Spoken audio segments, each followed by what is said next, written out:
Would you be willing to pledge that you will not vote for any effort by the City Council to increase net property taxes, or service fees, permit fees, or any other taxes, fees, or levies on the businesses and citizens of Galveston? Yes. Willing to pledge and commit to vote for a net new revenue tax rate increase. I think higher taxes make a burden, especially on small businesses and my residents as well that I've been speaking with. They've not been too happy about. I know last year we had a small decrease of our revenue, but again, I'm not going to pledge to, or I will pledge, sorry, to not increase our taxes on local businesses and our taxpayers as well. What do you feel is the biggest opportunity for Galveston? I think the biggest opportunity for Galveston is growth. We have a huge tourism industry. According to the Park Board, it's 8 million visitors a year and growing. I'd like to see a sustainable growth, high-value tourism. That's something that I think working together with council and all the stakeholders, small businesses, we can promote, disincentivize somewhat day tripping, try to lean more towards overnight stays. People that want to stay here for a longer period of time is what generates the economy. I think maybe imposing something on tourists to make, our lives better, which means, of course, stakeholder involvement with the port and seeing if they would be interested in raising, a fee on parking for tourism. I mean, is anyone going to gawk at an extra $1 for cruise parking, or are they going to gawk at $5 or $10 on a cruise ticket? Things that we can incentivize people that don't stay here to spend more could go back into the economy and ultimately grow a sustainable, tourism economy, which we all benefit from in Galveston. What do you feel is the biggest challenge facing Galveston? I think the lack of vision. I think we need to reassess. We're on a great path right now, but in the next 5, 10, 15, 20 years, where does Galveston see itself? We have strategic plans from the port, and they're knocking it down. The Park Board, I know they're going through kind of a period where they have new leadership, and the city, I've appreciated what we've done in the city, but let's all have a unified vision and see where we do want to be in 5 years. Let's have a master strategic plan for 50 years down the road for Galveston. I think the biggest challenge is finding where we want to be. And again, I'd like to help guide that through stakeholder involvement, collaboration with everybody involved in the process, and having that ultimate goal that I know everybody wants Galveston to be the best that it can be every day, and striving towards that is something that I'm really interested in on council. The Galveston Wharves is a self-sustaining city entity and major economic engine for the community. How would you characterize the relationship between the port and the city, and how would you help ensure the port remains competitive? Right now, I think they have a good relationship. I've seen tumultuous things over the last 6 months regarding the port. I think they've been kind of hamstrung on, in my opinion, bringing personal into politics. More so, you need to, at least when you're voting, know the issue, speak to the parties, speak to the Wharves Board, get the opinion on the issue and the facts before you make a decision, or you let someone come in at the 11th hour and drop a bomb and then hamstring everything, growth and progress, and ultimately cost the port more money and interest, or other things like that really are kind of unnecessary. I think, again, stakeholder involvement. I like the fact that the port came to the city and offered a opportunity for a business venture. I'd like to see more of that in the future, and I'd like council to jump on those opportunities given, because some of those growth things are going to be, if I do get elected, even if I'm elected for 3 terms, or it's going to be beneficial past when I'm there. And I think having that long-term vision, again, for Galveston is something that everybody benefits from in the ultimate end goal. Do you agree with the port's strategic master plan and the steps taken to achieve that plan? Yes, I do. I know the port has been ahead of schedule on all of their strategic master plan. I think I'd like to see a more diversified port. I understand cruise industry is the cash cow right now, and I'd like to see that cash cow turn into industry. One of the big factors for the unions, like the ILA, is jobs, and industry creates jobs, and letting the market kind of dictate what happens and having a say in that, more so to the point of diversified portfolio with the port, is something that does bolster our communities, because people do live here, and with good union paying jobs, they can afford to live on the island in middle income housing and so forth. So again, I'd like to see more growth, lean on what the port does well, and we can all improve on what the port might be having issues with, and I think that's the benefit here. Okay. Galveston has experienced a dramatic and continued growth in tourism. What do you see as the challenges and opportunities in tourism for the island? So tourism has been good to my family. We've operated Porretto Beach for 65 years now, and I think some of the things that we've faced are, people don't respect our community. Ultimately, I think what the big crux of the problem is we all see the pictures after 4th of July or spring break or you name the weekend, and there's trash on the beach, and the beach is one of our biggest assets, and having the ability to bring these tourists in and say, hey, you're in our community. It feels disrespectful at a certain point when they're disrespecting your community, and having that respect and showing them the Galveston love, that why we all live here, is I think we're having the crux of the problem. So getting a handle on, again, sustainable growth for our tourism industry is the biggest issue here. Do we want people to just come here, barbecue, bring their own beer, their own food, and then leave, or do we want them to stay here and shop at our small businesses and grab a bite to eat down in the Strand too? And I think, again, a strategic plan or master plan or vision is what we need for sustainable growth in Galveston. As a member of City Council, how would you improve the permitting process? So council, my understanding is council sets the policy that the city manager has to move forward and make for the inner workings of the city.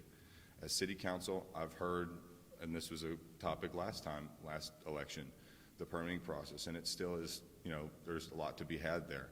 And I think getting involved with stakeholders and businesses and, home builders, these sorts of things at the planning department, and creating a policy or creating things that council can actually do.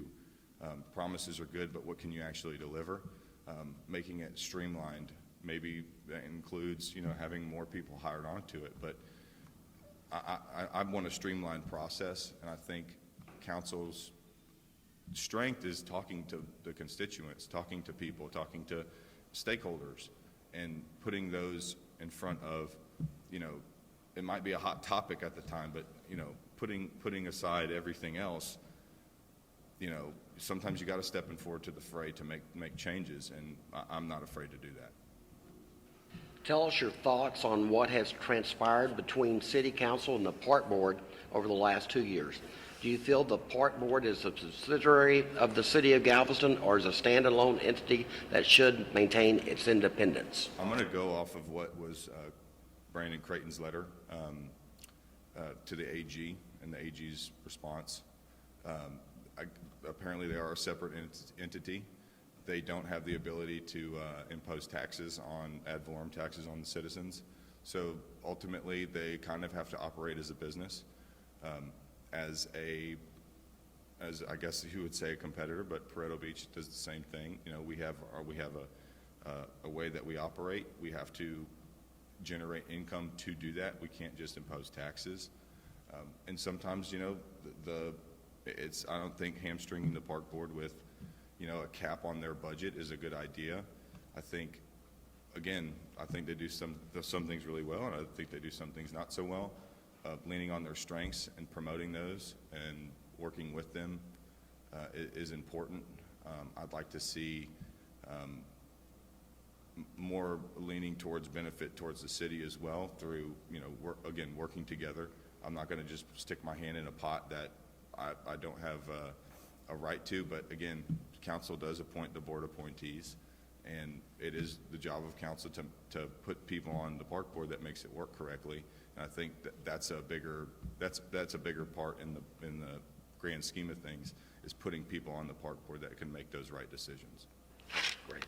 Do you agree with, and how would you ensure that one or more seats on the Park Board of Trustees are filled with representatives of the lodging sector who have tourism industry expertise?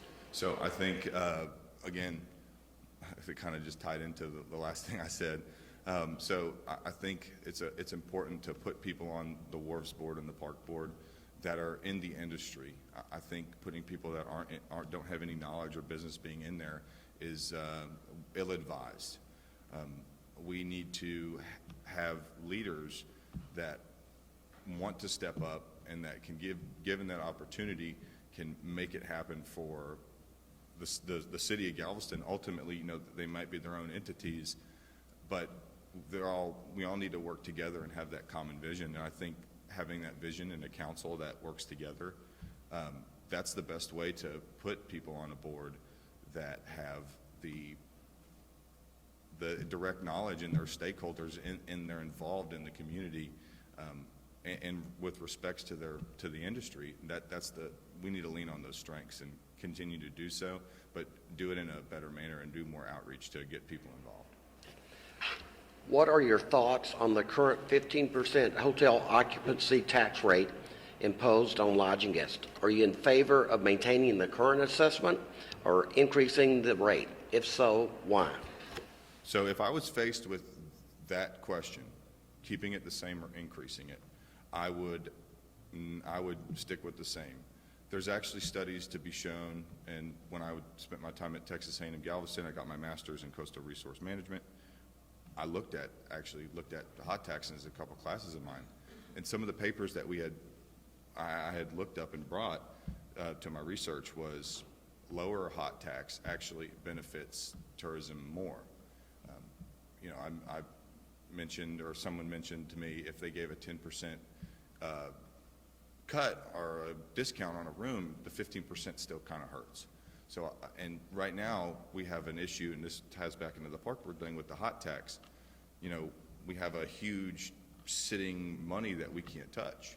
And so is it better to have a huge pot of money that we can't touch and that everybody's fighting over? Or is it better to have more tourism, more ability for these companies to come in and put more full service hotels to increase the product? Or is it better to have a smaller pot, so to speak, with hot tax? It's a weird balancing act, but I can commit that I'm not going to raise the hot tax rate. As a member of City Council, how would you collaborate with the Chamber of Commerce to support and promote local businesses? So I think an idea that I've had and mulled around with a few people is like a business incubator, and I think the Chamber can fill that role, especially if council works with them as well. Something that we can say, what does it take to start a small business in Galveston? Far too many times I've seen people come in, they lease a building, and then what happens is they get hamstrung by the permitting process, or they don't know exactly what it takes in Galveston to run a business, the permitting, et cetera, et cetera. And what I'd like to see is, hey, here's a business packet. Here's something that we can, here's your checklist. If you have your checklist, you're ready to go in Galveston. And again, bringing more, high-value businesses to Galveston is a target. I mean, we are a target market because of the amount of tourism we have, but we have vacancies, vacant lots on Seawall. We have, opportunities for growth. We just need to have the ability to say, well, what can we offer to the business community as a city and city council so they can come in and grow Galveston in a sustainable and high dollar way. How does the City Council involve the Chamber of Commerce in the planning and implementation of economic development initiatives and new business opportunities? How does the chamber involve? Yeah, and how does the City Council involve the Chamber of Commerce in the planning and implementation of economic development initiatives and new business opportunities? Well, Marie Robb fills that role a little bit right now, and I'd like to see that expanded. Again, it's working together with the stakeholders.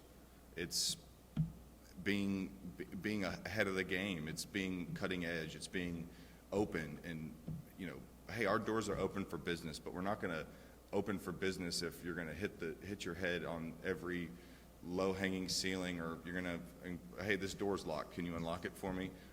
We should have doors open.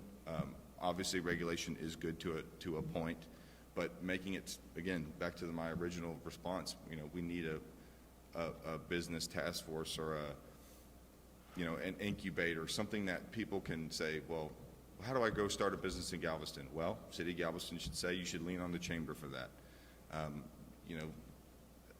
Again, working together with everybody is the ultimate. Collaboration is the ultimate key to success when everyone's involved in the process. And if anyone's doesn't want to play the game or be involved in the process, well, then sorry, there's the door. But we have this unified, where we want to be in the next 25 years, and we all want Galveston to be the greatest. So that's part of my other answers as well, tied all in together. Okay, great. The final question is, name the top things you have done or plan to do for your constituents. So I have not been in council. So one thing I've done with my neighborhood, and I was at A&M Galveston, we did a drainage study for sunny day flooding, which is an issue. There's a pump station going in our neighborhood. It's actually right behind my house.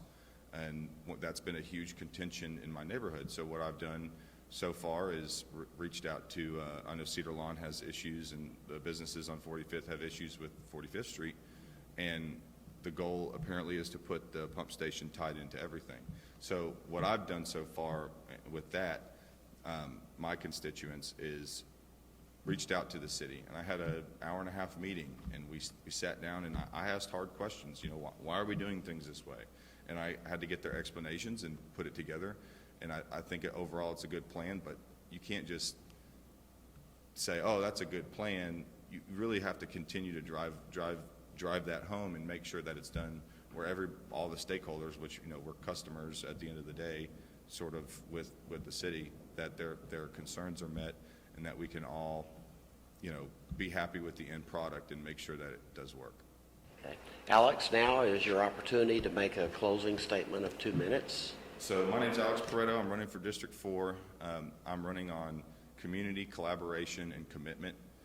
I think one of the, my family's been here for 140 years, so I've understood a lot of the issues that we faced, and storm after storm we've been here. I've rebuilt businesses too, many a time, picked up our lives off the beach and put them back together. And I think the resiliency of Galveston is in that, but we need a unified vision. And to do that, we need our communities first, business community, constituency community. We need to bring those first. The only way to do that is through collaboration and talking to everybody, getting everybody's input on the issues, getting everybody involved, and say, this is, again, unified vision. This is where we want to be, way past when I'm gone. I don't want to be a councilman my whole life. I'm running because I really do care about my community, and I think we have a lack of vision problem, and I want to right the ship and set the standard for the next 50 years and have my grandkids complain about what we did 50 years ago. And, again, that you can't do that. You can say all these things, but the commitment part is the hard one. So I'm giving my commitment to this. This isn't a retirement thing for me. This isn't a joke for me. I wouldn't put my hat in if I wasn't serious about running for city council. And my commitment is to put all those things that I mentioned in my campaign first, and not only that, continue to do so after being elected councilman. Thank you. Thank you you. so much.